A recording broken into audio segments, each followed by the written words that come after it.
sparkles, glitter. Ooh. Ooh, it's a Did, it's a rainbow.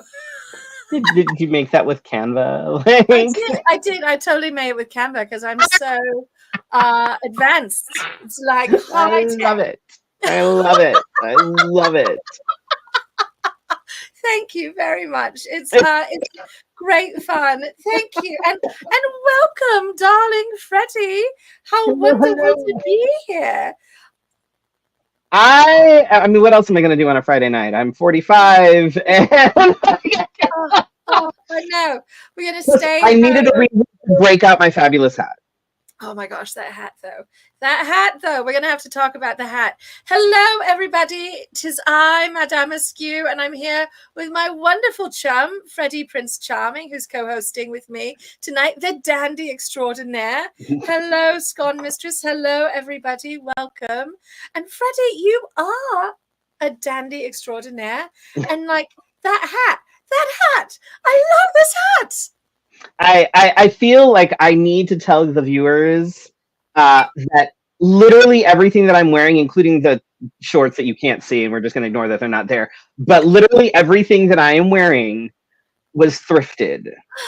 This fantastic hat that is like, you know how they say like the higher the hair, the closer to God. I feel like my hat is embodying that right now. This fantastic ascot and this gorgeous vest, which fortunately is black and you can't really see the detail on it, but it is pretty stunning as well. So I'm so about this. And like Freddie, you are the king of thrifting. We just talked about this. And I never have this kind of magic. It's so stunning. I Oh, told you my hello. two fantastic finds that I got. Like, who in the world finds? I'm the one that finds that shit. Nobody else finds that shit. You are the one. Also, let's take a moment here. Hello, everyone. It's so wonderful to see you. Tracy, it is the best hat. It's true. It's perfect. And yeah, like lots of praise for the hat. The hat is so good. You know what? I'm just not even going to say anything. The hat will just sit here. The hat will just be your co-host for the evening. Yeah. I don't even need to. I don't even need to be here. No, I'm going to call you up sometimes and be like, Freddie, can you put the hat on camera? We just need the hat. That's fine. That's fine. You can do that. I have no problem with that. I'll just set the hat here and walk away. Hello, everyone. Hello, Lady June Squill. Hello, dear Scone Mistress, TK, Sarah. It's so wonderful to have you all here. Thank you. Thank you. Thank you. TM, not TK. I'm just making up names now. It's so good to have you here. Thank you all for joining us. Freddie, you are one of the preeminent steampunk dandies, in my opinion. And I just think part of your flair, your panache is your eye for finding beautiful accessories and kit when you're out there doing thrifting, but also when you put together anything. Do you have any sort of philosophy or tips for the nascent person going out thrifting, looking for costuming and steampunk and all of that nonsense? So I will say one of the best times of year to go is starting now, because Goodwill puts out all their Halloween stuff early. And so, and that's where I found the velvet coat that I found. I found that in the Halloween stuff. Like and be prepared to take some time. And this is like at any time that you go into a Goodwill, don't necessarily be looking for anything specific, and be prepared to just kind of go through everything. Take your time, take a look through stuff. My partner found a brand new embroidered underbust as well for like $7, I think. Ooh. Yeah, like, Ooh.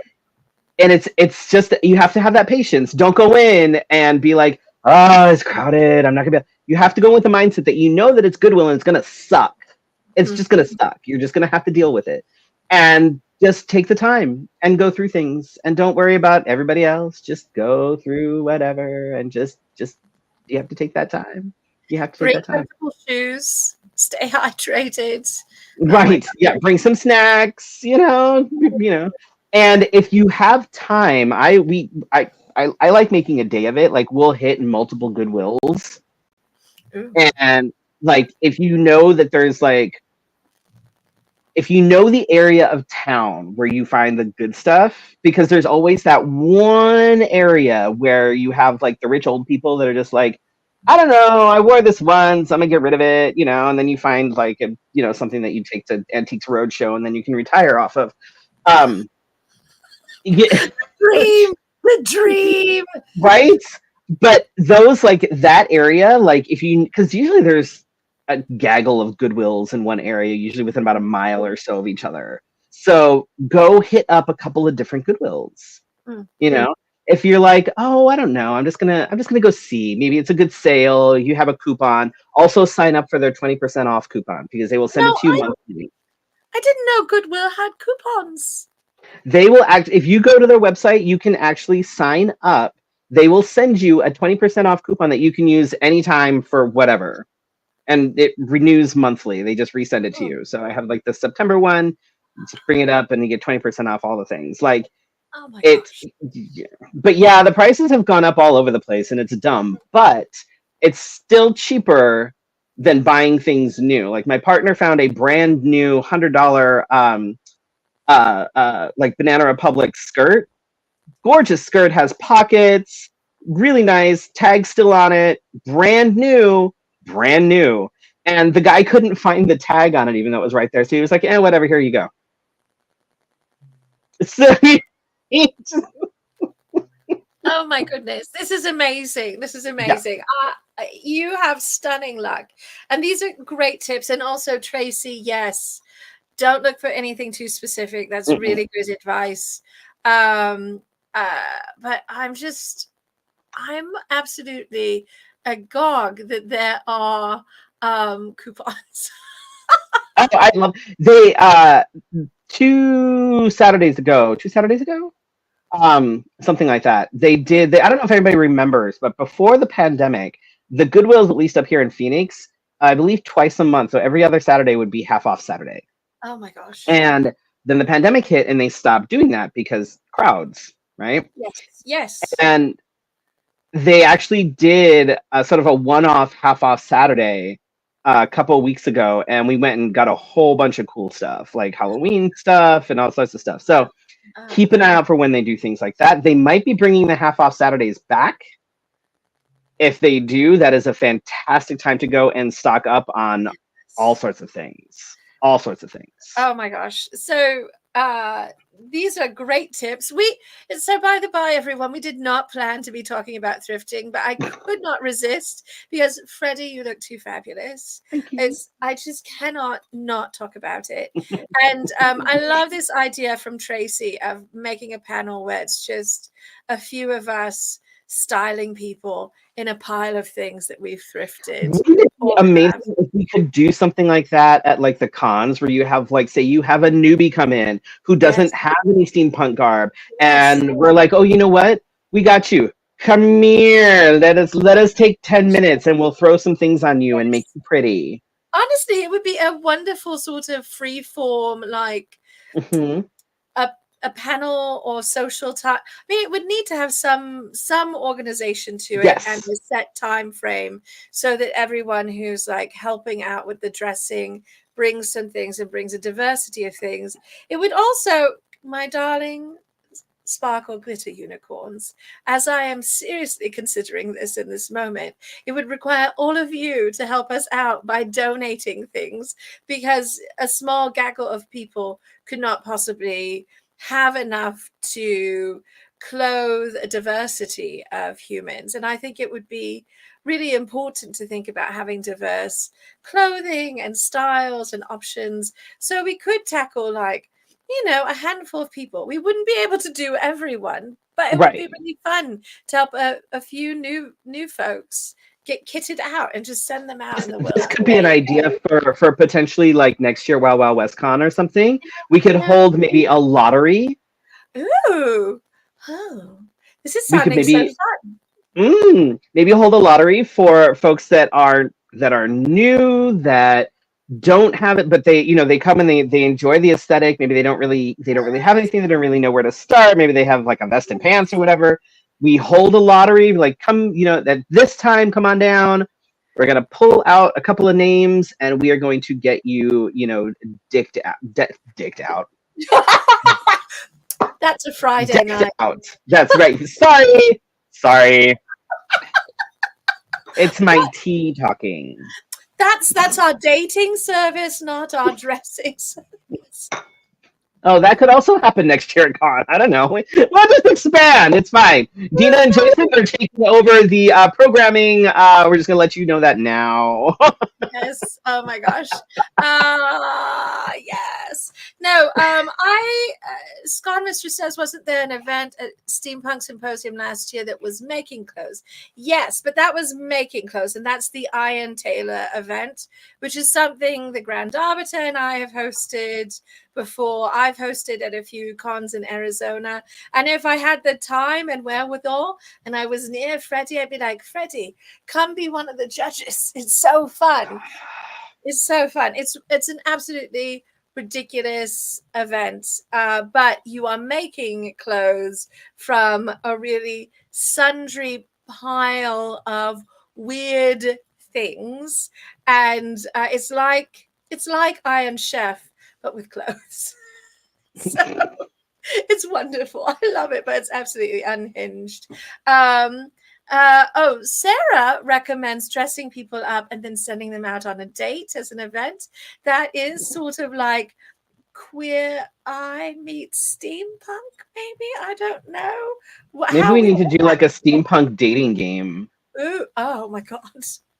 Listen, we absolutely could do a steampunk dating game. How we need? Okay, these are okay. Now we have like a year to be able to plan for this, so we could absolutely do a steampunk dating game where you have like a curtain, you can't see who the people are, and you have the one sucker that's going to ask the questions and then pick the people. Oh my goodness. Yes. Oh my gosh.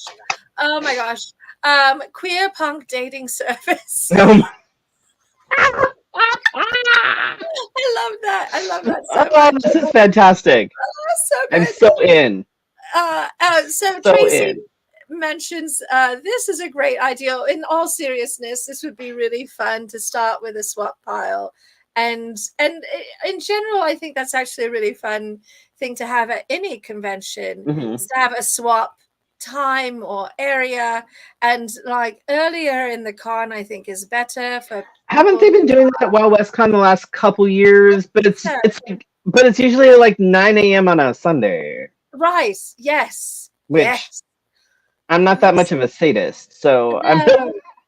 And listen, no shade, because I'm also not remotely a morning person. But I feel like conventions are very, how do I put this? Their schedules are very tight. They're tightly filled. And they're like, when do we do this thing? All we have available is 9 a.m. on Sunday morning. It's really hard. Oh my gosh, this is wonderful. Yes. TM, we may have to reprise this at WorldCon. It's true. We may need traveling for cons. Damn it. Now you should listen. If you're going to travel to any con next year, Freddie, you should join us at WorldCon, because a bunch of us are going, and it's in Seattle. Oh yes, please. And when is this happening? It's in August. So I'll send you the. I feel like my office is relatively open. I think we can probably make that happen. Yeah, you should look into it. We're going to have such a good time. We're going to do. We hope to do a bunch of nonsense and a bunch of programming. We are definitely submitting a bunch of programming. So, and we've got a lot of interest in the the queer dressing dating game. Thank you, dear Sarah. And I like this Eye of Steam connections. These are all fun. So we do have a serious question though. Bill would like to know if the tickets for the burlesque show at Wild West Con have gone on sale yet. Not that I've seen. I've seen. Usually it's right when they start putting out the promo stuff, which I haven't seen that either. So I do not think that they have gone on sale yet. I don't think so. I think they will be soon. Good. I think they will Fingers be soon. crossed soon, but also I promise that not only will Freddie, I know you will talk about it, but I promise the Grand Arbiter and I will definitely put out notices via all of our avenues of sharing because we love this event. So for those who have not been to Wild West Con, which is the Grand Arbiters and my Steampunk Home Show and your Steampunk Home Show as well, Freddie. You have been hosting, producing, presenting, creating this incredible burlesque and drag show at Wild West Con for the last 2 years. Yep, this is going to be third year, and I'm excited about it. This is going to be good. I have a few new performers that are going to be coming, and a couple folks that you've seen before. So it'll be good. It's going to be amazing. And I know I'm a little biased. Yes, Sarah, I also cannot wait for the burlesque show. So excited. But the Grand Arbiter and I MC, which is one of our great pleasures at the con. We look so forward to it. And we are really honored that you want us back every year. Oh, I wouldn't have anybody else. I could do it myself, but I choose not to. So I mean, why would I do it myself when I can have two amazing people do it amazingly? Like that's just like it just makes sense. Like you know. Plus, if I have to be up past my bedtime, I feel like it's only fair. Happy to join you. Happy to join in on the nonsense. I don't know what we're going to wear this coming year. I have to think about that because our big costume we're definitely going to debut on Saturday, but we have to find something really sassy and cute to wear for the burlesque show because you bring such a high level and all of your performers just look so amazing at the show. It's steampunk Halloween, so and you know when you come to like drag and Halloween, like that is our Christmas. That is our time of year. So yeah, there's gonna be some amazing things happening on that stage, which I will say, so last year, if you were there last year, I apologize for all the things that happened that were out of my control. They were out of a lot of people's control. The thing with the stage being very low, that was not ideal at all. Nobody liked that. No. There were issues with like being able to safely get on and off the stage from backstage. There were things. I promise that this year there are already changes in place, and there's some really exciting things happening. I really want them to put things out so I can start talking about it because it's going to be literally bigger and better. And I'm very excited. So exciting. I've heard a little bit about some of the things coming and it is really going to be bigger and better and more fabulous. I'm going to turn to our comments for a moment. Yes, we have got a proposal for Friday night. We should wear the purple pansy because of the drama of the sleeves. Listen, that's a good suggestion. I think I'll probably do that. What a good suggestion. Thank you. I think that's right. You have time between now and then. I feel like you could probably make something that was very like Bride of Frankenstein-y, just sort of, or maybe Mummy, just sort of, you know, with layers of I don't know, mesh and gauze and things, but also with a bustle because one must, you know. Maybe I'll just make some creepy underpinnings and wear There you go. Perfect. Because listen, Saturday, the other question, yes, Saturday is dragons. Ooh. And that's me. This is the question. Yes. Yeah, let me throw my own comments. So good. So yes, Saturday is our dragon day. And oh my God, Freddie. My next 6 months are just going to be making scales and adding them to this dress. It's so madness. Which is why I'm like, I like to do something creepy for Friday, but I may not have time. We'll see. You know what? Just come out in a pair of like bloomers and like some, I think Yeah, show my ankles. I Do mean, they have ankle pasties? Do they have something that you can use to like? We could probably make them. I feel like that's a thing. Like little tassels on my ankles, so I can like put them on your knees, because you're gonna.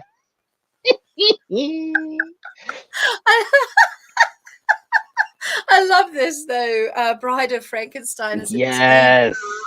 Yes, listen. That is fantastic. It is true though that it's Halloween themed, so it's like the time to go for it and to go for these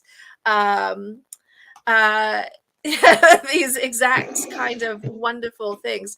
Also, I love this. Spats are ankle pasties.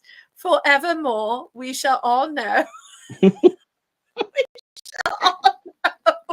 And to the darling teaser, thank you, Sarah. I thank you very much. But to the teaser, we are so. I keep commenting on or pulling up the wrong comment. I apologize, everyone. I'm so sad you won't be there, but of course you'll be there in our hearts. And if you send your picture, you may be there as a presence in Godzilla's hands. I can't promise, but I can allude that nonsense will happen. Nonsense? Really? That never happens. I don't know. I know, never. Nobody here ever engages in nonsense. Not us. Silly. Oh, so, if we have not whetted your appetite for Wild West Con, why the hell not? We'll talk about it more, but you should, if you can, join us. We understand that not everyone can, so this isn't like any sort of guilt trippy whatever. We can't. I mean, it's a little bit guilt trippy. A little, well, maybe just a smidge. Sip the tea. But we know that it's not possible to go to everything we want to go to all the time.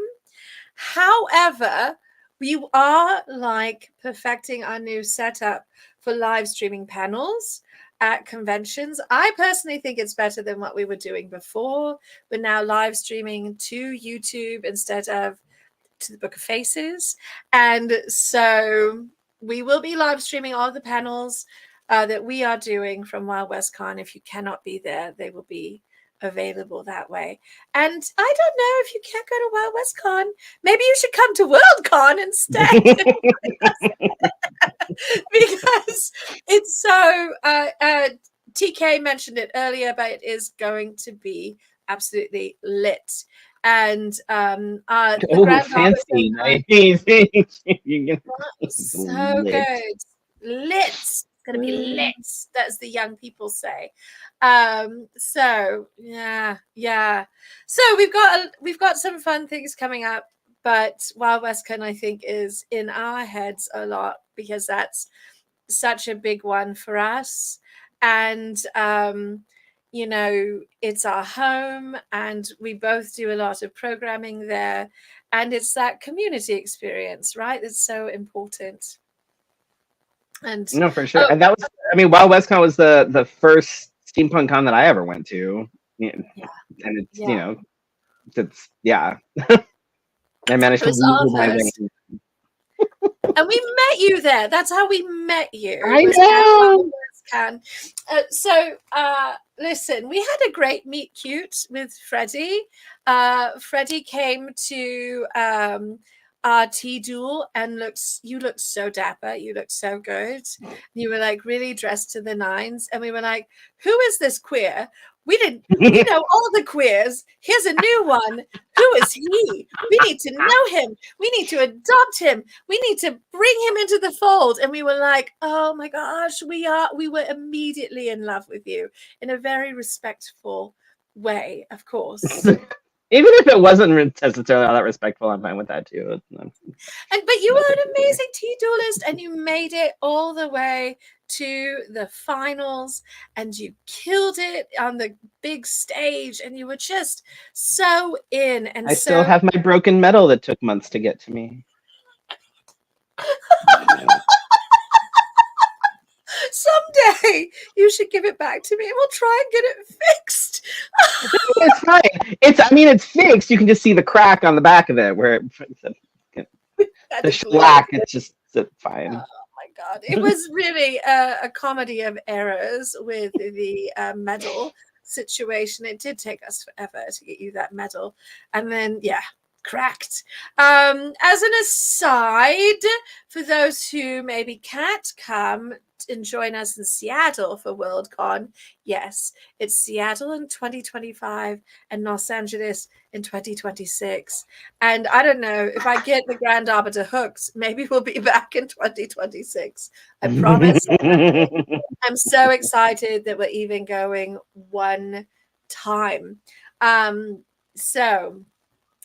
But put it on your calendar. I know that some wonderful authors will be there.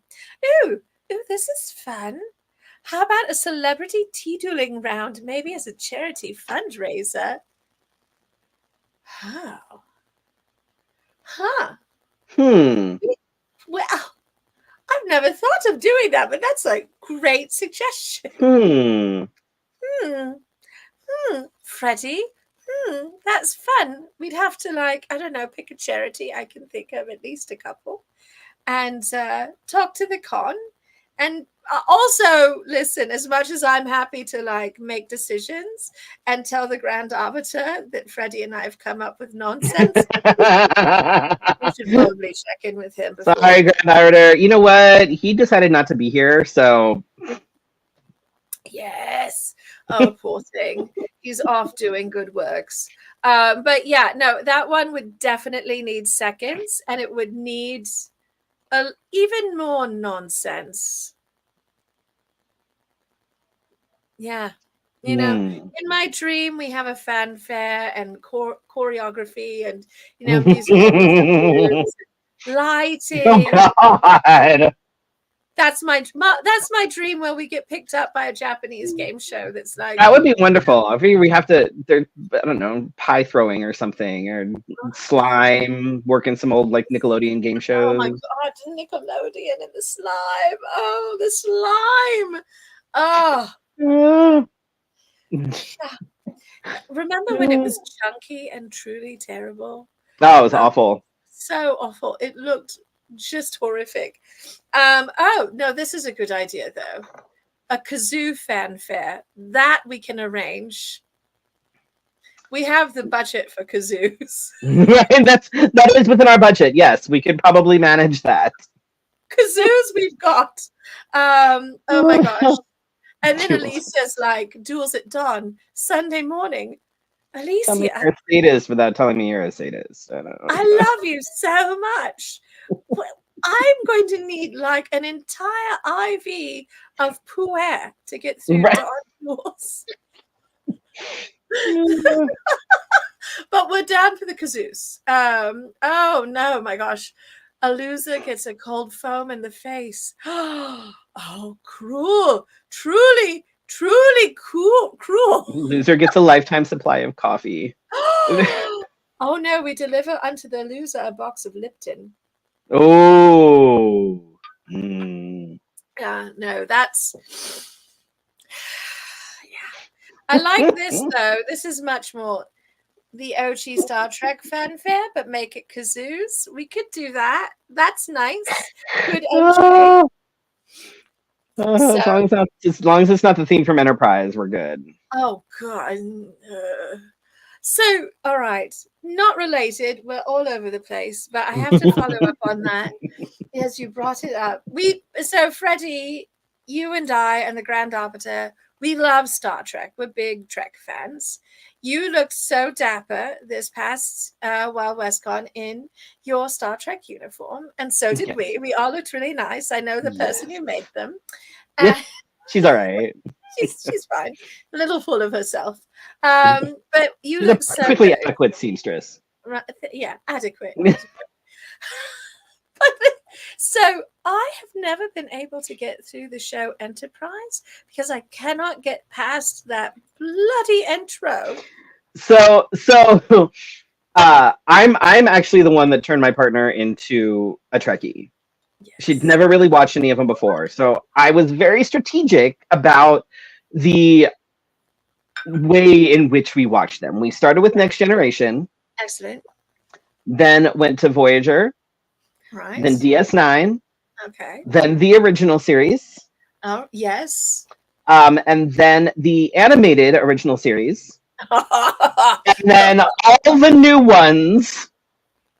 And then eventually I was like, fuck it. Okay, we're going to have to do this. So we went back to Enterprise. And I can't the last like 2 seasons of the show are so bad. Oh no. I literally, it had been so long since I had watched it originally that I think you know how like your brain just blocks out trauma until you have like some deep like hypnotic therapy to bring it back. Absolutely. Yeah, that's kind of what happened because I literally remembered pretty much nothing of Enterprise, and rewatching it, I'm like, oh god, this is terrible. First season, and then it just went, and the whole like last 2 seasons, I'm like, are we still doing this? This is where we're at, really? Oh my goodness. Okay, No, that's cool.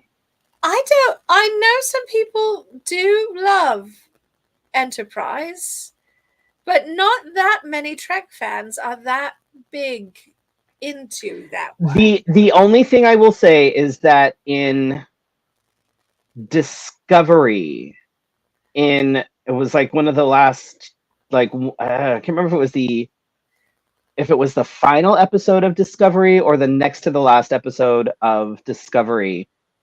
There's a character that makes himself known, but you wouldn't really know who he was unless you watched Enterprise. I know who you're talking about, and it was I think it was the penultimate. Yeah, I can't remember if it was the penultimate or if it was the final episode. It was one of the two. And as soon as he said who he was, I was like, oh okay, that makes sense now. Yeah. But if you hadn't watched Enterprise, you'd have been like, who are you? Right. Like it wouldn't have made any sense. You would have had to go back and Google. So Google was my friend, to be honest. But I love this. Tyson shares, I did not know this, dear Tyson, that the end credits outro music to Enterprise was originally meant to be the intro theme. And if you overlay the music to the opening sequence, the cues sync up perfectly. Oh, why did they hate us? Why did they do it the other way? Why? What was happening? My partner hates the themes to Enterprise and DS9 more than pretty much anything on this planet. And I always told her that if she ever misbehaves, I will basically tie her down, blindfold and gag her, and then put on repeat the theme from Enterprise, DS9, It's a Small World, and Feliz Navidad, just on repeat. That's so cruel. That's so cruel. That's terrible. That's terrible. That's terrible. Oh my gosh. Oh no. Although the DS9 theme of those 4 is the least objectionable, in my opinion. It's not too bad, honestly. It's not terrible, but it's also kind of like actually one of my favorite Lower Decks episodes is when they go to DS9 and they just go. It's like, do I no, just keep circling the pylons. Just keep. Do I land? No, just keep circling the pylons. Just That's such a great moment. So, one of my favorite parts of Lower Decks. Period. oh my gosh, yes. And let's say the teaser is like, what about the Lower Decks theme? Yes, we love that theme. This is from I'm a earlier. fan. Honestly, I love the show. It is for fans of Star Trek, by fans of Star Trek. It's very loving send up of the show, of the series. And that moment with the DS9 theme circling the space. Just keep circling the pylons. It's wonderful. And they're all like, what? Yeah. Well, your plans with the soundtrack, the theme songs, and Torment. Yeah, Bill, I know. Freddy has. I'm not necessarily a sadist. I'm more of a disciplinarian. No, this is true. Alicia, they absolutely chickened out with Bashir and Garrick. And I think, honestly, if we were having Deep Space Nine now, that Garrick there totally would have been a thing. Yeah. There would have been this. Yes. There was always like those undertones were always there. The sexual tension between the two of them were there for basically 7 seasons. Like it was palpable. Amazing. Yeah. And like in the wake of things like Discovery, they would not have shied away. No, definitely not. It would have been not subtext, it just would have been the text, right? Which is wonderful. And it will always be in my heart. Garrick is a complicated character, but I love him. He's actually one of my favorite characters. Yeah. He's very queer-coded. And he's not just like, oh, he's a bad guy or he's a good guy. He walks this very gray area the entire time, and I think it's brilliantly done because too often it's like immediately, oh, you hate this character because or you absolutely love this character. Garrick was like this. Sometimes you were like, are you really? And I was like, oh, look at you. He's so good, and also an excellent tailor, and I love that about him. Do you feel like he's sort of a kindred spirit in that? I do. I'm just like, oh, Garrick and I would have been chums, and we would have absolutely had tea. I love this bit. Oh my gosh, that he was initially so much that he pulled it back. Garrick, you should have just kept leaning in. I know. I mean, he may have pulled it back, but anybody that was paying attention, I don't think was fooled. Not at all. Not at all. So good. Well, Freddie, thanks for going on the Star Trek tangent with me. This is the Grand Arbiter's fault. He's not here to regulate. That's right. It's right. And we don't. I was like, oh, we'll talk about art and, stuff like that. And I'm like, oh, we'll talk about Star Trek, which is also art. And thank you all for going on the Star Trek tangent. That just derailed us completely. Oh my gosh. It just. Oh, it's true though. So I'm not calling you out, but I have to share a little bit. When Freddie and I were preparing, we messaged each other and we were like, let's just go low key. We'll be very casual tonight. It's been a week.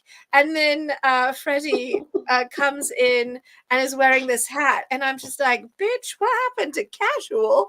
You look casual. You are casual. I know you're casual. I know you. For God's sake, I'm literally shirtless. I know, it's scandalous. You see my elbows. I know. I had to grab my smelling salts and everything. It was terrible. I don't have my elbow pasties. No, let me grab some pearls so I can clutch them. Touch them. Fantastic. There you go. Excellent. Casual. I'm barely dressed. So informal. But the hat is fabulous. And it did sort of take us off on this wonderful tangent about clothing people and costuming, and then somehow we ended up at Star Trek, as one does. You're right. It makes sense to me. I don't know. And I love this. The same 19th centuries wrote both sci-fi and fantasy. Star Trek checks, absolutely. It's like science fantasy. Yeah, Dilithium, we never question it. It simply works. yeah. You know, I like that. Why not? H.G. Wells would approve. Jules Verne would be about it. Although I I feel like maybe Verne probably would write something like Enterprise, but have different music for it. And Yeah, HG would have been like, let's go DS9. yeah, I think that's about. I think that tracks. I think that tracks. I think HG probably would have. I think because DS9 is a little bit sort of darker in some senses, or even some of the newer ones. I think kind Right. of, very very sort of HG in the sort of like the that yes. Yeah, yeah, like more cultural critique, a little bit darker. Not that Verne really shied away from cultural critique at all. He hated the English. He was very clear about that. But his adventure was much more on the forefront of his Yeah, writing, I think. yeah, I think he was. I think Verne may have been more sort of fantastical too, like in when talking about 20,000 Leagues Under the Sea, Yes, and yes, it's more sort of on this grander adventure scale. I yeah, think was that's sort of yeah. where Verne was going, whereas H.G. Wells was like everything is doomed. You're all doomed. We're all doomed. There's no saving you. It's very bad. And I think that so now that we have taken Star Trek into what would 19th century authors think, I feel that Mary Shelley would have been a huge stan for Discovery. She would have been like, Yes, it's so gay and so weird and not like the other girls. I love it.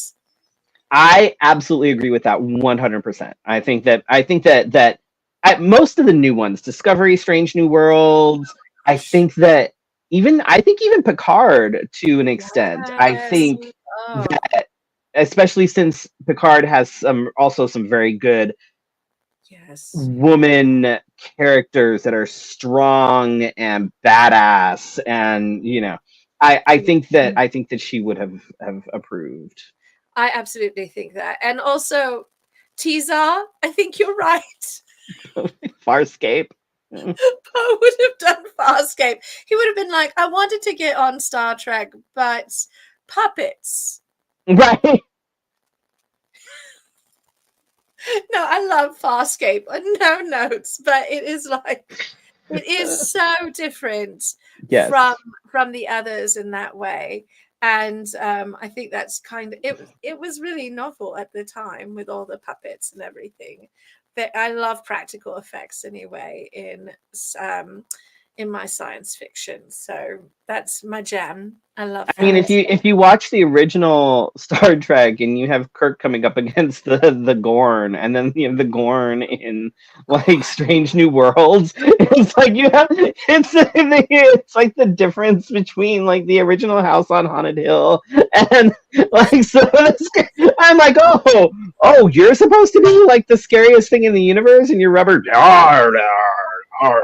Rubber, like, I'm the Gorn. I'm the Gorn. No, and now Strange New Worlds made the Gorn like the most. They are truly terrifying. terrifying. Absolutely. I I Oh, spent a lot of it like this, and I'm so worried. And they left us in the worry I'm, until the next season comes, and I'm just like, this is like being back in the 90s, I know. I'm like, what's the point of being able to binge it if I don't get like that instant gratification? That's just right? rude. Oh my gosh. No, we have absolutely unleashed a whole theme. We accidentally made a patrons corner topic. What science fiction, modern science fiction would have been written by 19th century authors? And so the question is, Oh no, sorry. The question is, who would have written Stargate? Ooh. And of our 19th century authors, and so we've got one suggestion is early HPL. Maybe, Maybe, I don't know. although Stargate is very dry and very like. I mean, I maybe guess it's not. I don't know. It's not. I like Stargate, although I don't think I'm a massive fan, so I haven't watched all of it. Um, but I feel like maybe, um, gosh, who was it who wrote Burroughs? Burroughs. If Stargate feels like a Burroughs sort of Oh, like, I can. Okay, I can see that. I can you see know, that. Well, Princess at of least, yeah. Mars. I'm not knocking the original House on Haunted Hill. I absolutely love it. I think it is the cheesiest thing on the planet, and I absolutely adore it. Like, one of my favorite scenes in it is when she ends up locked in a room that's literally, it looks like it's like a 5 by 5 room, and you see like the ghost that is obviously a mannequin on wheels just going this way, and she's just sitting there going, "Ah!" And then he goes to the thing, "Ah!" And then it goes back to that. For like 10 minutes, she's doing this while this like obvious like fake mannequin is all like as it like gets rolled on the thing. Like, I love that scene. That scene is one of my favorites. It is like the it's terrible, but it's also wonderful in so many ways. The practical effects are awful, but brilliant for the time. I am So all about the original House on Haunted Hill. Trust me. I love it. So now my question is, all right, so Alicia has brought the Brontes into the chat. The Oh Brontes have entered. What no. was their sci-fi? What did the Brontes put their hands on? If they were going to write sci-fi, I'm going to pick one of our sort of modern sci-fi Oh epics. God. Are they the ones who wrote Ooh. Star Wars? Are they the problem? Oh. You may have something there. I mean, there's like, is it brother sister? Nope, it's not brother sister. Hmm. There's a little the dark father, the Right, weird you're right. family Yeah. drama. Oh, that's tricky. Yeah, That's tricky. the Hmm. Brontes are a little bit hard, but I feel like they want the drama always, and they have a lot of family parent issues, and Yeah. you know, a lot of and that comes out on the page in their stories. It Uh, does. yeah, I'm not sure. Is Jane Austen writing like? Oh dear God. Well, I mean, we have the Pride, Prejudice, and Zombies, so Hmm, I. she also Jane could do what she wants. She's quite adaptable to so many Mm. things, as is evinced by the number of adaptations of her works. So yeah. Oh, I love. All right, controversial Alien. take. Okay, yeah, that makes sense. Aliens. It is a comedy of manners with an alien oh, that's terrible. A breakout for her career. That's so that's so bad. It's so bad, but so good. I don't know. Jane really loved the comedy of manners and like social satire and also talking about society. Is it too on the nose to be like Jane Austen clearly would have written Doctor Who? I could totally see that though. Yeah, I could totally see that. yeah. Yeah. I just feel like she'd be down with that. Also, she'd probably be like into the Doctor, really Yes. Because running around. there's always sort of an underlying kind of romantic theme, but you have like the unrequited love Yes. and Oh, and like the Doctor never settles down and right. always has a companion. And There's yet something it is always losing somebody, and there's always the drama around losing somebody. Like, I feel like oh my it's God. Yeah. So this is the last one we're going to take for now, although we might come back. never, we completely Who, derailed. We've gone off. We're done. who, who writes Men in Black? And okay, this is Alicia's response. Mark Twain Twain.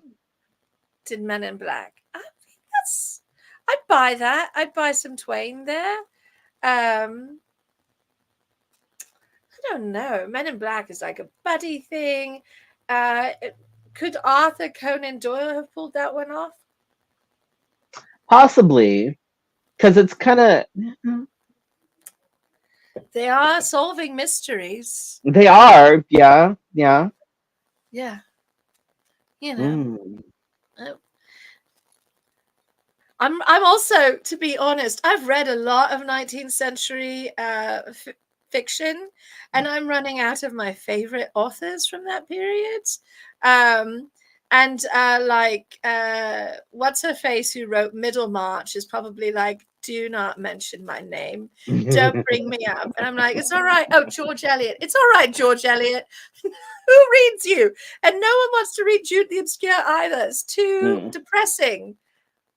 If they wrote sci-fi, it would have been Battlestar Galactica in its latest. Oh God, yeah. Yes, no. Yeah. Oh my God. But oh my God, Tracy. But Dickens. But Dickens. No, I don't know. What sci-fi Dickens would have written. He wrote it would have to be like so verbose and big, and maybe he did Star Wars. Oh, no. Babylon 5. For Dickens? That, I guess, yeah, that would make sense. That tracks. That would make sense. Yeah, I mean, it's like they're urchins and nonsense. Or The Expanse for the lols. Oy. I feel like Lewis Carroll would have gotten in on this though. Oh, yeah, but which one had the most like drug-induced experience? Dune? Would Lewis Carroll have done Dune? He also could have potentially done Doctor Who as well, if you think of all the sort of fantastical characters. Yes, absolutely. And like everything in Doctor Who is kind of like an acid trip. Like you know. No, actually, honestly, there is a very good argument to be made for Lewis Carroll having written Doctor Who. But listen, we did not mean to get off on this. And also, this is great.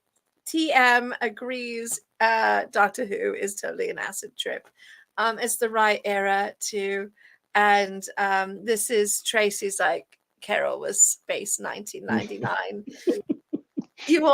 We didn't even get into Blake's 5 or Red Dwarf or so many different, like, if a 19th century author had been transported and wrote modern sci-fi space opera nonsense. And also, by the way, I never would have thought of this outside of the moment of sharing this conversation with you, Freddie. Everyone, thank you. This has been a wonderful conversation. And also, we didn't even get into the stuff that we were supposed to get into. No. So is this like a payphone call? Do you have to like deposit more to like talk longer kind of thing? No, you know what, everyone and Freddie, we can stay as long as you want to stay, Freddie. The Grand Arbiter is not here to cut us off at the hour mark. We can go longer. This is true. We do not have to stop. This is true. Oh my gosh. I'm not going to keep you here forever, though. If you're like, hussy, I need to go. I have dinner. I have plans. I Oh, love Dean. I already made dinner. I made a lovely orecchiette pasta with sausage and rainbow chard. It was Ooh, delightful. ooh, ooh. That's very nice. Freddie, you're such a good cook. Sometime I'm actually going to get to eat dinner with you, and I'm very excited. Yeah, and also no one tell the Grand Arbiter. Shh. So good. What he doesn't know won't hurt him.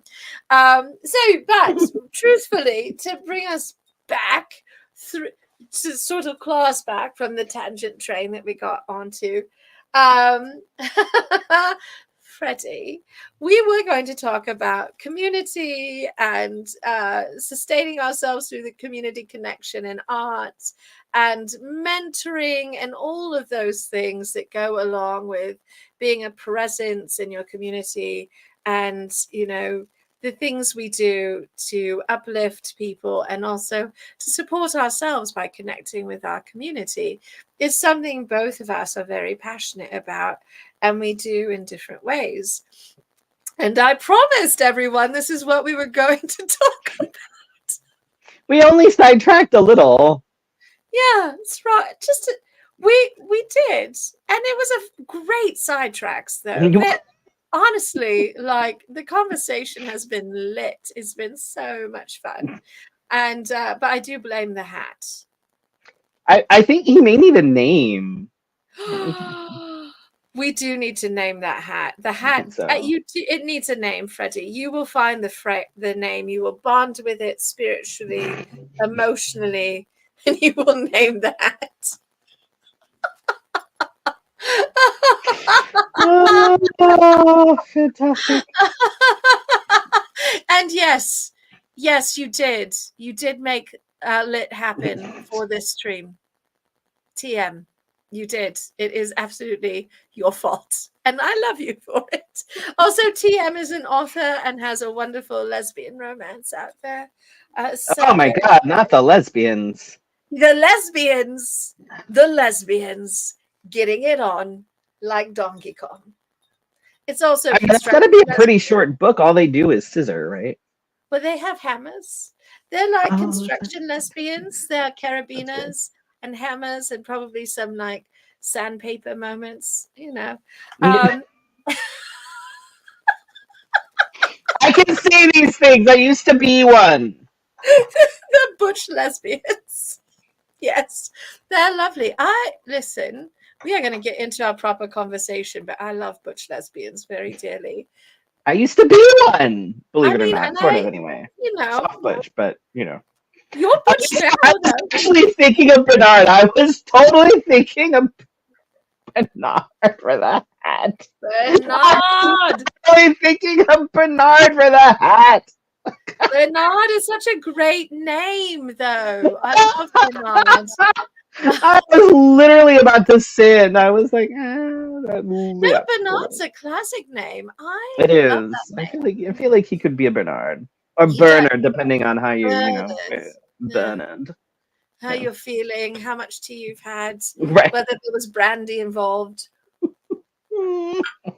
Yes. And Oh, Alicia, you're correct. We need a cog match game that's about this weird nonsense that we just discussed. The Grand Arbiter does not know what he's in for. Oh no, we've got good news. there's Uh, a butch lesbian agenda. agenda. You have not, but I would love to Does it hear have to do about with it. power tools? I hope so. So we're going off on another tangent. Freddie, Yes, Madame Askew. my friend, my darling. We've known each other a long time now. Like what, 7, 8 years? Since I think 2017. Yeah. All right. Yeah. So it's been a minute. And you are very invested in your Dragon Burlesque community up in Phoenix, but also you are a board member and part of the Drag Story Hour. I'm actually board president of the Arizona or the Arizona chapter, and I'm also on the national board as well.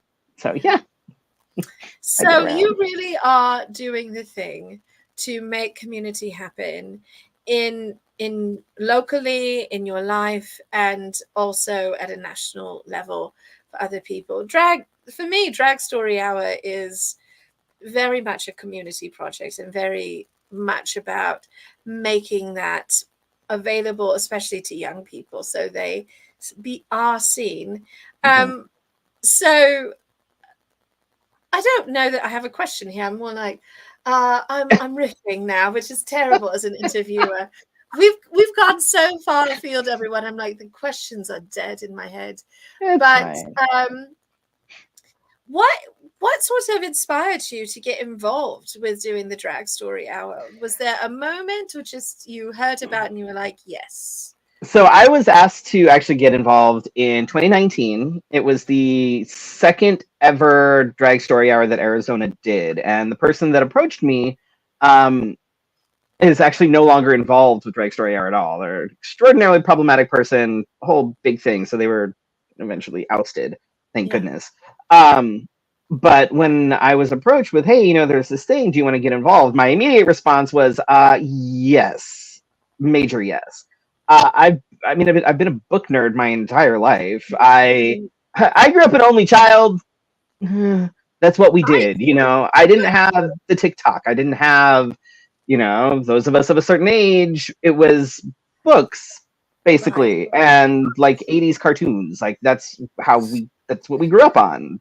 So I'm still a book hoarder, big time. I have more books than I have space.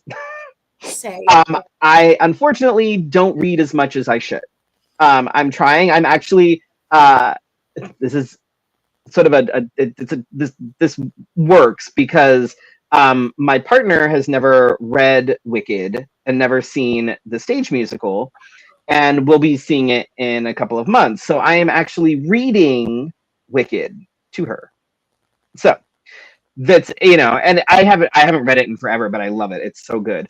Um, but it was a no brainer for me to get involved. And I don't know if anybody's noticed, but I'm a little bit theatrical. A little. Little, just a little. And I'm able to bring that to the stories when I read them. And for me, the biggest thing is honestly, it's the visibility, because I get to bond with the kids in some of the silliest little ways that you don't even realize. Like I think it was last year, I did a reading at Brick Road Coffee in Tempe, which if you are in Phoenix They're and you make wonderful. your way to the east side, please, please, please go get a coffee or tea or something over at Brick Road. They are queer owned. Gabe and Jesse are amazing. Um, they're fantastic. But I was doing a story hour there, and there was a little guy who was wearing a little bow tie, and I have an absurd number of bow ties. All the self tie ones. I don't think I have. I have maybe a couple of the pre tied bow ties that I use for costumes, but Yes. I have a ridiculous collection of actual bow ties. And I remember I went up to the little guy and I was like, "Oh my goodness, I love your bow tie. I have a lot of bow ties too." And he just wanted to talk to me about his bow tie. Oh, So oh, I bonded with this little dude over his bow tie. And, we get the little kids that come in, the little boys who like dressing in princess dresses. oh, Nobody cares. We love that. Fantastic.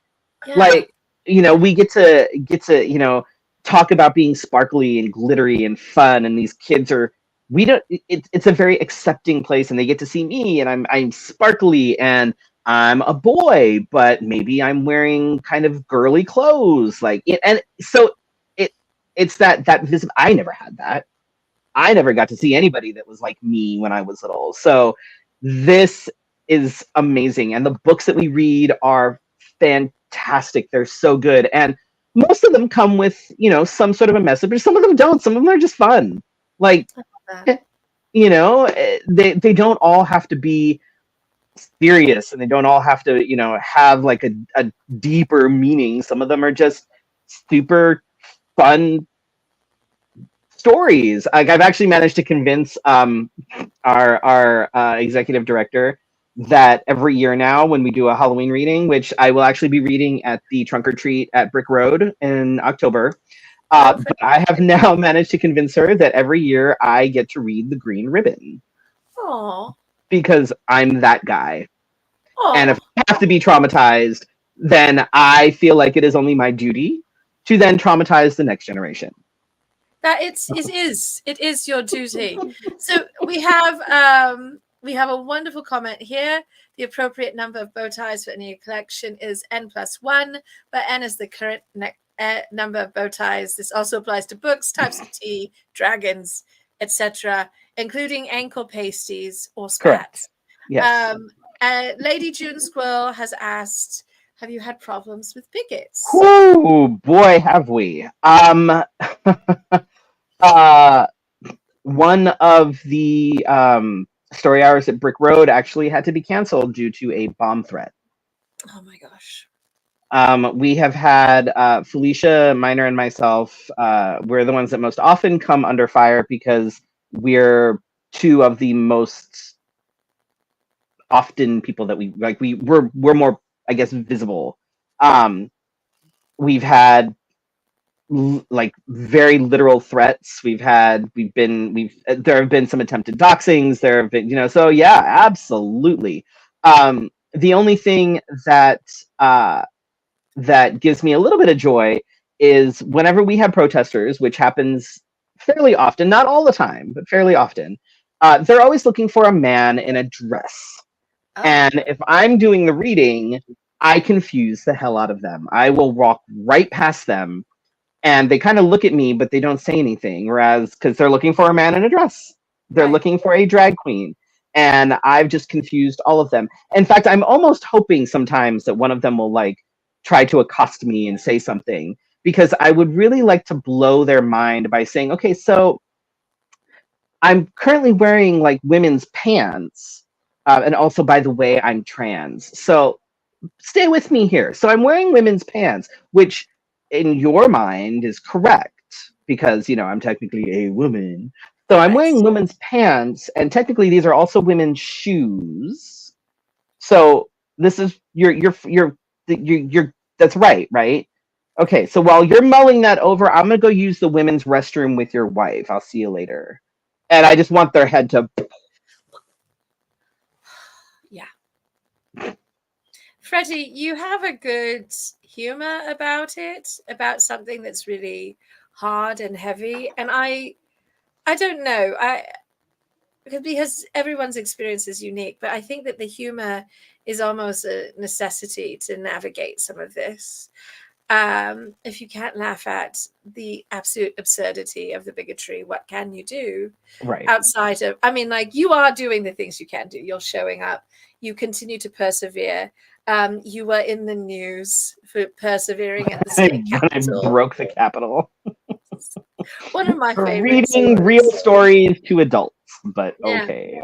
Oh no, they might get confused. Adults could get confused about children's stories. Oh no.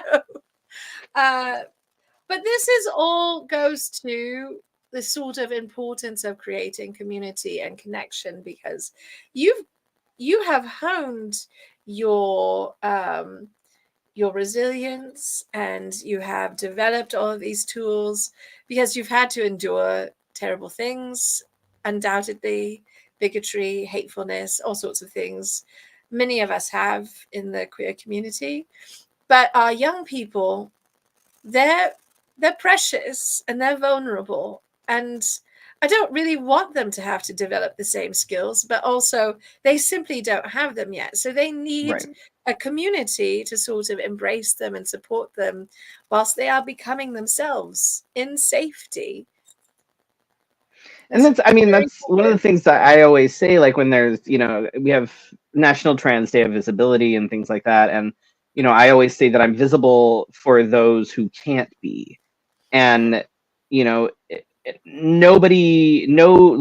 when it comes to, where under that LGBTQ plus umbrella you fall, nobody owes anybody visibility. Nobody owes anybody anything. And I'm fortunate in that I benefit from white cis-assumed privilege, male privilege. Yeah. And I recognize that. I often talk about it. And I'm able to use that privilege to do what I do, which is why, like, I do trans ally workshops and things at conferences, at like the local dungeon here, even. Um, I teach these things because I am in a space to be able to do so, and not everybody is. Yeah. And I could very easily just be like, I'm going to live stealth because if you look at me, no one's going to know. I always say I'm cis assumed, but I'm never hetero assumed. So there's that. Which is fine. I'm not straight in any way, shape, or form, but nobody ever assumes that I'm straight. But I I am often cis assumed because if you look at me, if you talk to me, no one can tell that I was born anything other than what I present. So being able to, show up places and educate people and, be like, hey, just FYI, and have people go, oh, Yeah. I never would have guessed. It's like, okay, well, I don't know what you think a trans person looks like, but Yeah, right. And it's interesting. And I think this is part of why visibility is such a gift to the community. And as you say, no one is obligated to be out there on the front line being visible. Usually I encourage younger people I'm mentoring to really think about the consequences of being visible and whether or not they have the bandwidth and the spoons and the support to do that and be safe, because safety is important. But I think one of the joys and the gifts of being visible is you get to show people that you can't presume what X, Y, Z looks like. I have the privilege of straight passing when I choose, and had for years. And there was a very watershed moment for me when I realized that I needed to throw that off and stand shoulder to shoulder with my partner in performing, so he was not taking all of the flack, because we have the most loving, wonderful, fantastic community of our community, the wonderful people who are Temporal Entourage. You're all lovely, and we do not have any problems inside our community, but we're not always traveling and performing inside our community. Right. And originally the Grand Arbiter faced most of the homophobia and the blowback and harassment. And there was just this point where I realized I really needed to be in it with him and to stand shoulder to shoulder with him. Yes, people would come to me and they would say homophobic things about him, or they would imply things about him and think that they would find a sympathetic ear in me and that I would curb his overtness or pull him back and make him less gay somehow. And I was like, that's not how it works. Also, no. Whenever I'm in a situation like that where either I know I'm going to be around more conservative people or whatever, it just makes me want to be even more queer. Yes. Like, it doesn't make me want to be like, okay, well, let me tone shit down. It's like, no, I'm going to go all out at this point just because it is not my fault that your boyfriend's a bigot. So I love this. Can we request he be more gay? I will pass I don't that know if on. it's possible. I'm also not certain, but I will say that I do keep throwing more and more rainbow things at us to wear. So we'll see what we can do, if we can tone it up a bit. We've been too subtle. So I like this. Alicia goes, is that wise? Right. I mean, we could have a gay singularity. Like you create like a vortex or something, a black hole, something that it could be. More crowns, capes, and scepters. Now, listen, the Grand Arbiter would absolutely be down with all of that. So So yes, when in doubt, make it gayer. Absolutely agreed. But this is part of having a wonderful community in which you can have these conversations, a community that shows up and supports you and makes it safe for you to be gayer, to be visible. It's really hard to go out and be the point of the spear and at the forefront when you're alone. Yeah.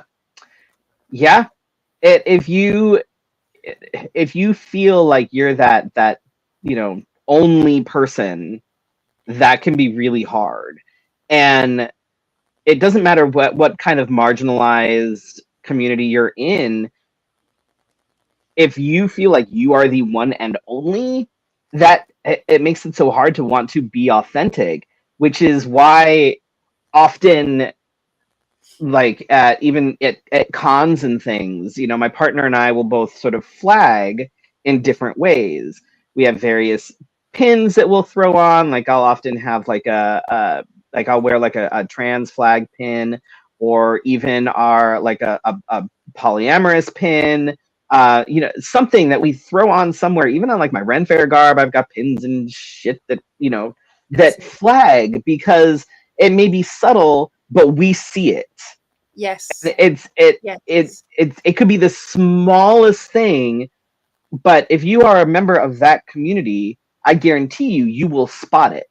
Yeah. And it'll be, oh, hey, did you see did you see that person over there? Yes. They're totally Yes. queer. Or, oh my god, that person is totally poly, or whatever it is.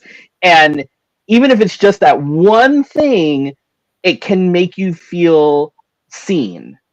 Even if you're not the one necessarily flagging, if you're not the one that has any indication that you are what you are, it's that like at the Ren Fair, we got there's a vendor there that is a leather worker, and I get a lot of my leather stuff from her. She does amazing things, but she makes these leather roses and all sorts of different pride flags.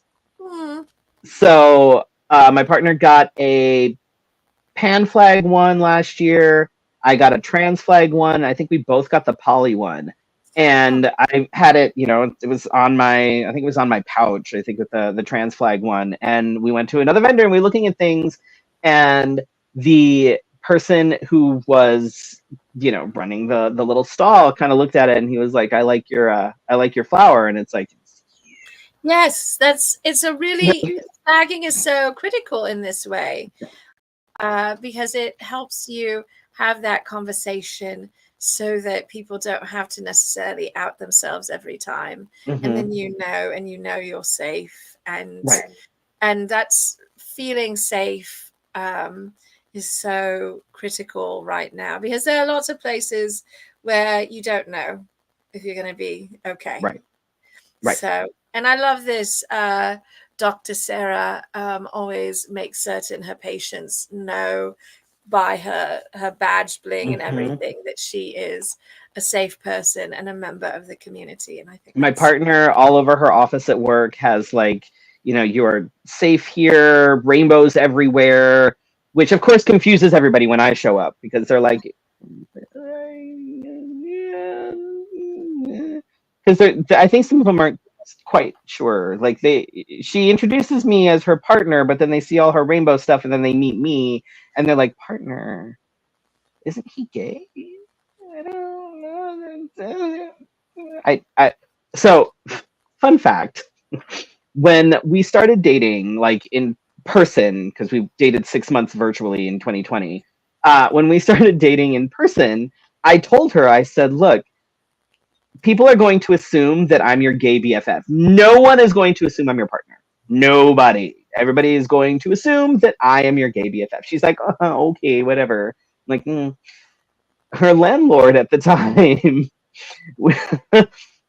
she went to, I can't remember if it was to drop off a deposit or something, and he had met her partner that she was with, because we're poly, so she had another partner at the time, and he had met him and then met me, And he was like, I think he might actually be better for you than the other guy, but I have a feeling you're looking for the same thing. And I'm like, well, yes, but also, like, basically, yeah, we're right. I'm like, you're not wrong, but like, But also, right? It was like, and she was like, yeah, you told me that was going to happen, but I never, like, I didn't think it was. I told you it was going to happen. Nobody assumes I'm straight. Nobody will ever assume that I am your partner. They will assume that my ex. Another fun story. My my ex, her brother wanted to have a conversation with her once, without me around, because he was worried that I wasn't telling her the truth about my sexuality. oh my goodness. Oh, oh no. You know, these days we don't have that problem as much, but early on, people thought I didn't know the Grand Arbiter was gay and that I was pining for him. Or no, my favorite, there were several iterations. My favorite was that they thought he didn't know he was gay, but I did, and I was keeping it from him.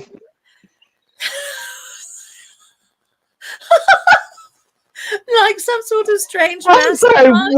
what? I hadn't told him yet. He hadn't figured it out yet. And I was like, no, he knows. We're both aware. We know, yes, he knows he's gay. He's an adult. He has figured these things out. It was so weird. I don't understand. Yes. And indeed, T's the conspiracies are so queer in a Indeed, nutshell. yeah.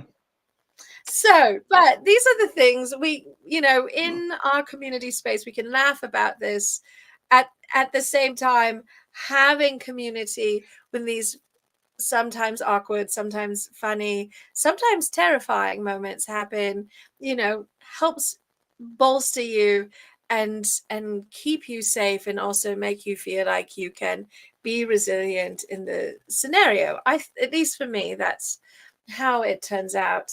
And it's part of why I'm so invested in building up and supporting my community, and in return for the support that my community shows for me.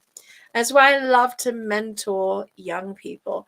And we definitely got a question for you specifically, but I won't leave you alone. We'll talk about it, about mentoring.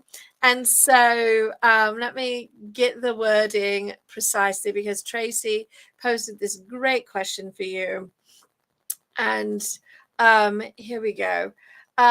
So what are some of the keys to being a good mentor? What should someone in a mentor position avoid? And is there a difference between a teacher and a mentor? So these are great questions about mentoring and mentorship. And I do think there's a difference between being a teacher and a mentor, and it has to do with timescale, but let's talk about it. Freddie, what are your thoughts? So, with the difference between being a teacher and a mentor, I think, for me anyway, I think the difference is, if you're teaching somebody, I think it's something specific. You're teaching them how to XYZ. Yeah. You're teaching them how to sew. You're teaching somebody how to cook. It's either a specific craft or a specific thing that you are skilled in, and you are passing along your skills. Yeah. I think when it comes to mentorship and mentoring, I think it's not necessarily passing along skills, but passing along knowledge, which I think are not the same thing. And Lady June Squirrel says mentors listen. Yes, absolutely, mentors do listen. I think that's definitely a big thing. If you are a mentor, you need to be able to listen, because if you are helping in terms of growth, in terms of whatever it is, then you have to be able to listen. I think one of the biggest challenges that I've seen mentors sort of, I guess it would be more of a mistake that I see in mentors is they try to make their mentees into little carbon copies of themselves. Yes. Yes. And they don't acknowledge the individuality. Oh, we've got, There we oh, go. yes. There we go. Yeah. Back. They don't acknowledge the individuality of their mentees. And so let me use like being a drag parent as like a sort of, because being a drag parent is a little bit of both. You know, you want to be able to, teach your drag kids some of the, tricks of the trade, some easy ways to costume. Here's some things, whatever. And then you also want to be able to mentor them because you want to pass on your knowledge of sort of the business part of drag and performance and, things like that. And I think too often drag parents want to basically turn their drag kids into just little mini thems. Yeah. And often you can tell who's in one drag family because they all look alike. Yeah. They all like do their makeup the same way, they all perform the same way, you can see that. And with me, with my drag kids, and I have had several over the years, I always tell them my goal is not to turn you into a miniature me. I'm going to show you the basics of makeup, show you the basics with costuming, but then go do your own thing. I don't want you to look like me. I don't want you to perform like me. I want you to be who you are going to be. And I guess I guess I mentor a lot in drag as well. I've had folks tell me that they've learned a lot just from conversations with me. Yeah. And every time, like I've told them, I don't want you to be me. I want my legacy as a drag parent and as a mentor in this specific community is, I want people to be better than what I was because I didn't have that. I didn't have drag parents. I didn't really have any drag mentors, trying to do what I did. I fought tooth and nail to get where I am. And even then it's rough because I'm not one of the cool kids, but I still know that the folks that have come to me for help, for mentorship, for things, I know that they are in a better position than I was. Yeah. And I think that is key when it comes to mentorship. You want to make sure that they have the tools and the knowledge that you didn't necessarily have. You want to make sure that they are in a better place than you were and that they're able to pass that on then when they're able. And I think the listening part and believing what you're hearing and listening and holding space for your mentee to let you know what they need from you and where they're at is so important. TM shares this like very poignant, I feel like it's kind of a bit of, this is TM, this is very heavy for me to say, but it feels like a bit of a betrayal actually of your mentor to not listen to you and to not believe you about what your experience is so that they can like lift you up. And I think, Freddie, you get at this thing that's so important, the idea of knowledge, sort of a baseline. There's something more profound about knowledge than skills. So knowledge can encompass skills, but skills are very discrete and knowledge is more philosophical and it's like bigger. And I think knowledge is empowering to a greater degree than skills are, because knowledge gives you the ability to go out on your own. Mm-hmm. No, for sure. Delve more and do more. And being able to pass that knowledge on to your mentees is also listening to what they need out of the exchange and the experience. And saying, all right, this is why I do my makeup this way. This is why I do my hair this way. This is how I make these decisions. And so that a person can pick that apart and understand how they might approach whatever they're getting into. When I'm mentoring people, and I love to mentor people, I want them to see the process by which we do things, including like the places in which we fail sometimes and the places in which we struggle. That's a big thing, I think, is I think a lot of people don't want to talk about, where you messed up. They don't Yeah. want to talk about, oh, this didn't work. It's No. like they're just like, oh, I started making corsets and I'm instantly brilliant at it. No. Right. And it's like no, I want to see where you messed up, because that's you only learn from mistakes. You don't learn as much from successes. You do you not. you learn, but it's not the same. You don't have the opportunity to be like, okay, well, that didn't work, I had to scrap all of this and start over, and Yes. so being able to acknowledge and be like, all right, so I did this thing once and it was awful. Right. I never want to do this again, and this is why. Yes. Yes. I really I try and be careful about how I'm talking about my mistakes. And the TSR puts up this shared, it's important to learn from those we teach, mentor, guide as well. Very true. And one of the things I learned about mentoring was part of this sort of listening to people I was mentoring and learning from them, was that the way I talk about and criticize myself, the way I talk about my mistakes, can have this like add-on effect of making people I'm teaching and mentoring feel bad about where they're at and where they're starting. So I try and be very careful in talking about the things I have made mistakes about, to not shame past me, and to not put like a sort of moral value on it. It's part of the process of making mistakes. Lord, and like looking at like even just drag, just drag, just yeah. Right. You see these like the new like baby kings and queens, and people are like, oh girl, what the hell? And I'm like, let me see your picture from 10 years ago. Let me see where you started, because Yes. I guarantee you did not look like the way you do now.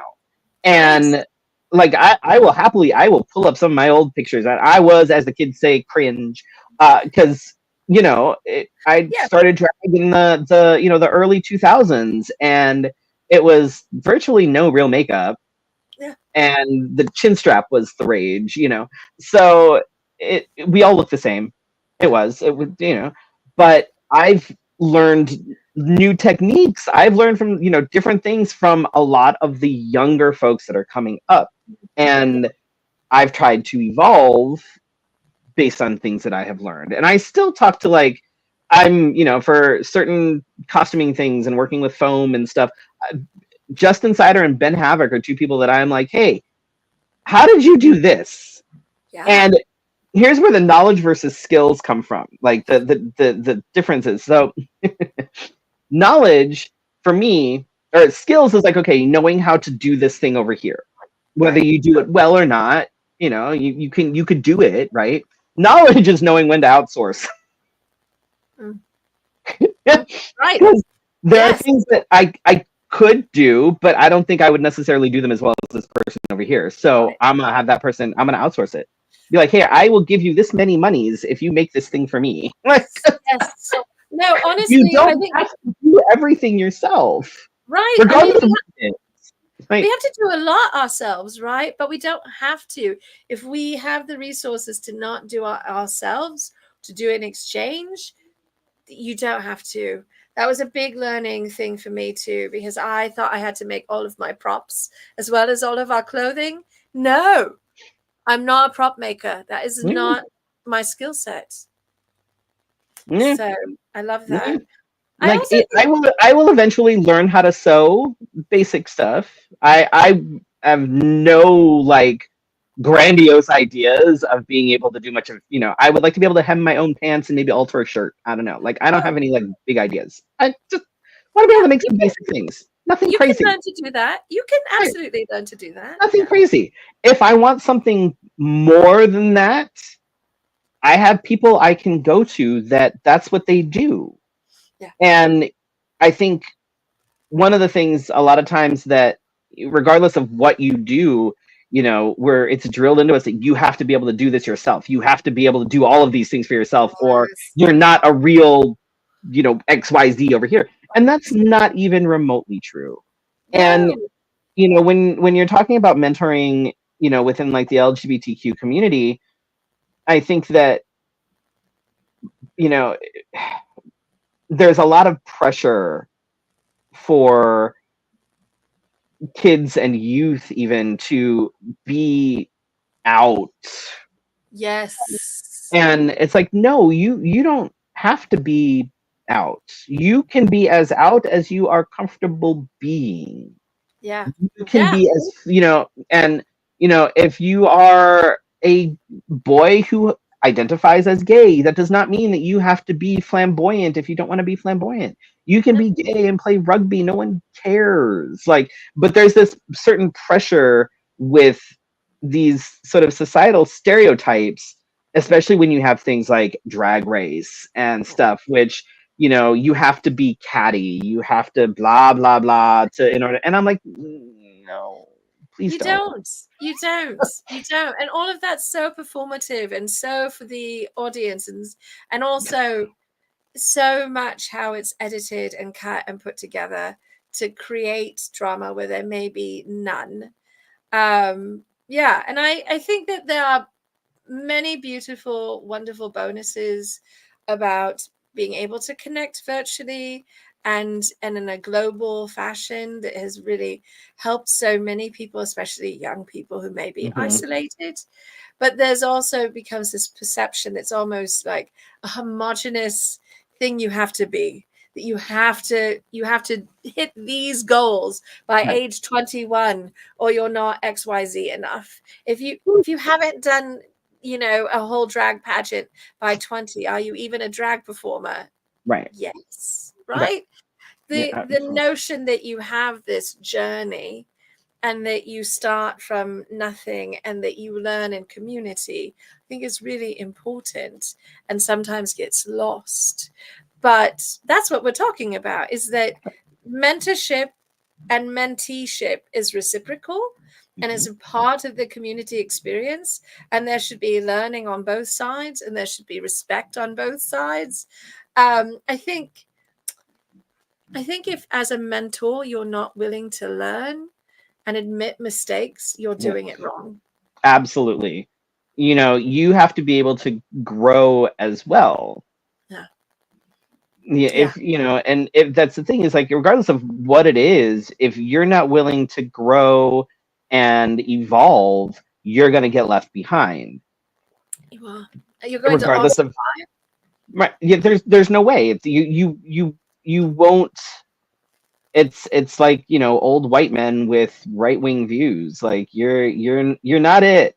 You're yeah. not it. And those are the Yeah. folks that are getting left behind Yeah. as everybody Yes. else evolves their thinking, and the all of that. That's not going to work anymore. You Yeah. have to be able to evolve your way of thinking, the way that you learn, the way that you teach. You have to be able to evolve, because Yes. everything evolves. Literally Everything everything. is. Well, our tools, our access to certain kinds of materials, um, taste, proclivities, everything changes. And if you don't change, I think that that's a very boring existence anyway. Oh, yeah, Like I love being able to grow and do better.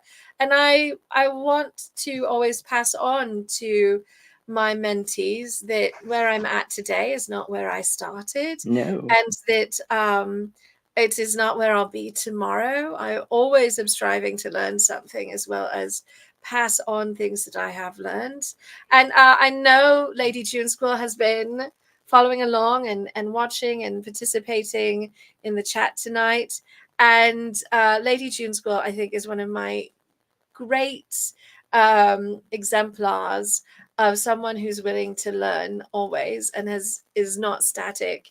And June has picked up Discord and going to Facebook Lives and texting and ebooks and audiobooks and all these things, and is as often recommending new authors to me. And I love that, right? Because June is never content to simply rest on the past, and I think that's really beautiful. And not that June does not also enjoy her past. I'm not making suggestions or claims, but I really delight in how willing June is to learn and to embrace new things, including new technology. I think it's really well. I mean, as far as like new technology, I have a little bit of envy because the new like drag artists that pop on the scene, a lot of them look like they've been doing this for years. And it's because they have access to all of these things that I didn't have access to when I started almost 20 years ago. Yes. Like there's so many things on TikTok, on Instagram. Everybody does their makeup stuff, all of these things. I didn't have any of that. I'm like, oh shit, I'm just going to have to kind of wing it and see how this goes. And that's why they're able to like jump on stage in a face that looks polished. And I'm like, yeah, that's not fair. No, it's amazing. You have to go through the awkward chin strap stage, damn it. No, right? And the chin strap is sort of recall that from going to drag in my younger days. Yes. But also like just as a performer, personality, like the level of the quality of tools you have access to is so much nicer than what we were mucking about with 20, 25, 30 years ago. And so it's lovely to have access to these, just the improved tools, right? As well as more information about how to do things, I think is really remarkable. Also, Lady June Squirrel, I'm so happy you are watching us from the rehab and getting better. Thank you for being here tonight. It's so wonderful to have you here and to talk nice things about you, because you are delighted. But no, I love that for our young people and people new to things, that there's so many resources for learning skills. But I do think that's where, as mentors, we can really step in and go, yeah, that looks like a good idea, but let me tell you why you might want to, have some compunction, or, pause for a moment, or I've tried that and this is how it failed. So you might want to they're not telling you the whole story. Right. It's like, yeah, this looks cool in a 30-second video, but also it definitely took them 5 hours to get ready, or it won't last for more than 5 minutes after that. Or, a 30-second video on TikTok does not mean that you can handle 3 minutes on stage right off the bat. Or that you have learned any crowd work or anything like that. So there is so much. And yes, good night, TM. Thanks for staying up late. It has been a wonderful, wonderful evening. Everyone, I recommend checking out TM's book, and also cheering them on, and then coming out to WorldCon and meeting all of us in person, because it's going to be lit. I already told my partner that we need to make that happen. Yes, please join us. We're going to have so much fun. It's going to be ridiculous. So I do not want to keep you forever and a day. We have gone almost an extra hour into tea time. It's fine. But my darlings, it was so wonderful to be here tonight. And honestly, anytime I get to have you on as my guest co-host, Freddie, is such a treasure. I know the Grand Arbiter is always like, I missed out. I didn't get to see Freddie. We need to have Freddie back when I'm there. And I'm like, yes, of course, we should have Freddie all the time. But then when I'm on, things go sideways, and we end up spending an hour talking about thrifting and Star Trek. So, So, so good though. Listen, I wouldn't change it for the world. Those were great conversations. I will treasure all of the conversations about Star Trek and what sci-fi Victorian authors would have written. That was peak. It was beautiful. But also, Freddie, I'm just delighted that we had this time together because you are a part of my community. And I love being in community with you and with all of our friends here tonight. And you are always a wonderful supporter of your community, including me and the Grand Arbiter. And I really appreciate how willing you are to speak up for and highlight the people you care about in your community. You have a big heart and you're so generous. And I know that you are also discerning, and that you and I both know that we all have only so much bandwidth.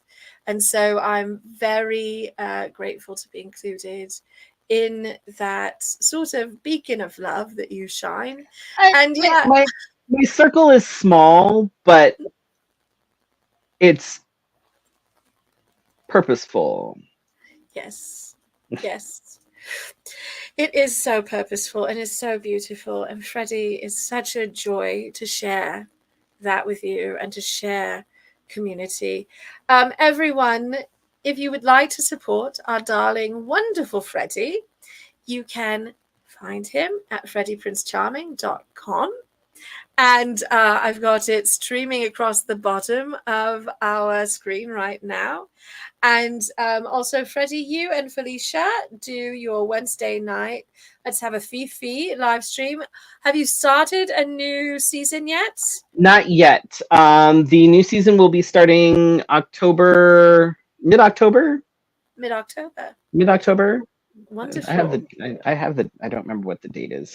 Sometime in October, some October 16. Excellent. And that's Wednesday nights, and you start at 8 p.m. Arizona time. 8 p.m. Arizona time. 8:30 is not correct, everyone. 8 p.m.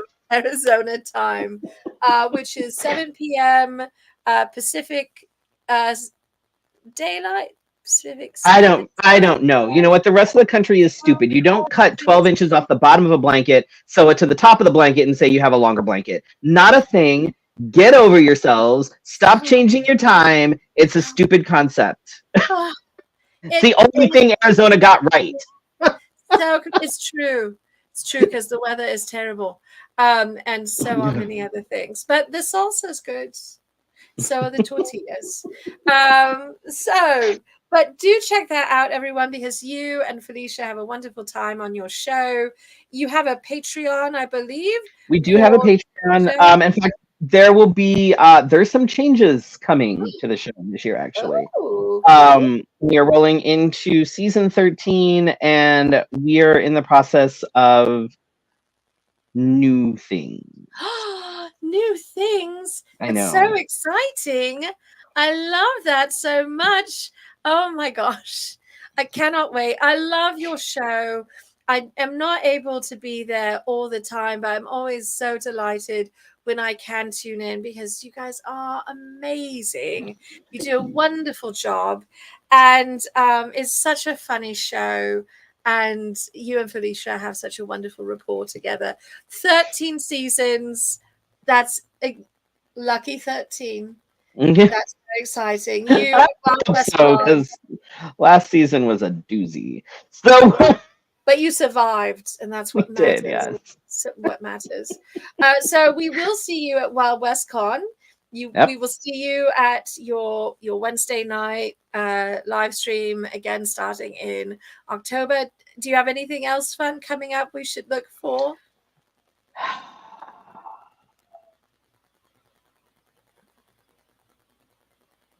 No. That's all right. That's all right. You know why that's all right? It's an opportunity for people to hire you for things. This is true. So, Yes, I am Freddie, available. Freddie is amazing. You're an I can do all incredible sorts of things. If you know, bar mitzvahs, bat mitzvahs, divorces. I can officiate weddings, Oh, yeah. circumcisions, whatever you need. I got you. Funerals. I think a drag divorce would be like the way to go, really. Right, Right. right. I feel like that would be good. So, my darlings, we are wrapping up, and I want to put out a couple of things before we say goodnight. Good night. But I did put a notice up, a little poll on our Patreon, the Grand Arbiters in Mine. And if you are subscribed already, I want to ask you to be certain to stop by our Patreon and to vote in the poll, because it is about the upcoming corset class that I'm hoping to launch on September 22nd. And it explains some of what's going on with that. So please be certain to check that out. And also, you know, if you are a cheeky strumpet, maybe you should join our Patreon, because Patreon and our wonderful community there is what makes all of this nonsense possible, including me harassing His Royal Highness Freddy Prinze Charming for 2 hours on a Friday night, when, I don't know, you could be. I can't think of anything better to do, honestly. There's no place else I would rather be harassed. Excellent. Because I love harassing you. I love harassing you. So please, please, please remember to treasure yourselves as I treasure you, as we treasure you. Because the importance of community is that we treasure each other. And when we are having rough times and we are scared, or we're not certain how we're going to get through, it is our community that gets us through. And that goes both ways. So all the ways I feel supported by all of you, I hope that you feel that love in return, because it's very important to me that you do. But it also means that you need to take care of yourselves. So please wash your hands, stay hydrated, get your vitamins and minerals, and do something lovely for yourselves, even if that means crawling into a blanket fort and reading an old book because it's comforting. That is absolutely a completely reasonable thing to be doing on a Friday night. So Absolutely. please, please, please take very good care of yourselves. I want to say that this show was very much in honor of a dear friend who was so invested in community, and we lost him on Wednesday. So, dear Keith, we love you. You were here in spirit. All of this conversation you would have loved, including the thrifting and the wild sci-fi conversation. Yes, yes, you would have. He was a very dear person. It was wonderful to talk about community and to celebrate Keith's memory in this way. If you would like to celebrate Keith more and to learn more about our queer community, please check out his beautiful podcast that he did for years with his husband, Two Gay Geeks. It's available wherever podcasts are, and also on YouTube. And in the meantime, please show up for your community, for each other, for yourselves, and check out Freddie and hire Freddie. Freddie's over there. Hire Freddie. Freddie's fantastic. And then come see us at Wild Wild West Con and at WorldCon next year. All right. Good night, everyone. Thank you so Cheers. much for having me. Thank you for being here. Good night, everyone.